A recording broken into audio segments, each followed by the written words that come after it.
ইরানের প্রভাবশালী প্রেসিডেন্ট ইব্রাহিম রাইসির নিহতের পর ইসরায়েল এবং পশ্চিমাদের কঠোরভাবে প্রতিহতে এবার একজোট হচ্ছে রাশিয়া, চীন ও ইরান। যুক্তরাষ্ট্র ইরানের প্রতি যে নিষেধাজ্ঞা দিয়েছে, ইরান, চীন তার পাল্টা কঠিন নিষেধাজ্ঞা দিয়ে যুক্তরাষ্ট্রকে কোণঠাসা করতে চায়। ইতিমধ্যে রাশিয়ার প্রেসিডেন্ট ভ্লাদিমির পুতিনের নেতৃত্বে একাধিক বৈঠক করেছে দেশ তিনটি।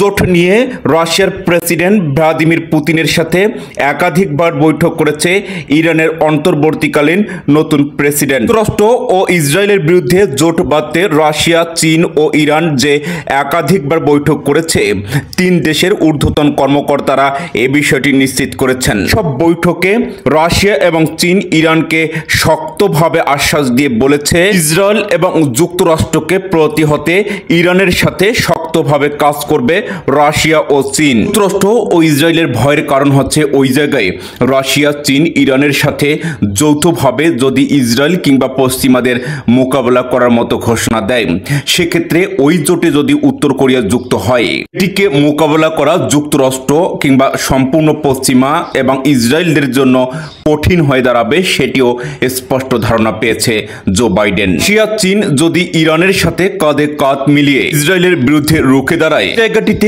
উত্তর কোরিয়া যদি আর একটু নড়ে চড়ে বসে, যুক্তরাষ্ট্র ইসরায়েলকে নিয়ে যে বহুমুখী শক্তি দেখাচ্ছে, এটি ক্রমান্বয়ে দুর্বল হয়ে পড়বে, এমনটাই মনে করছেন বিশ্ব রাজনৈতিক বিশ্লেষকরা। ইরানের প্রেসিডেন্ট ইব্রাহিম রাইসির নিহতের পর পশ্চিমা বিশ্ব কিংবা ইসরায়েল অনেকটাই ধারণা করেছিল যে ইরান সম্পূর্ণভাবে দুর্বল হয়ে যাবে। তো রাশিয়া, চীন, ইরানের নতুন জোটের মাধ্যমে রাশিয়া, চীন, ইরান মিলে যৌথভাবে যে নতুন জোট তৈরি করে ইরান মহাশক্তি নিয়ে আবার প্রতিহতের জন্য প্রস্তুত হচ্ছে, সেটি ধারণা করতে পারেনি ইসরায়েল কিংবা যুক্তরাষ্ট্র।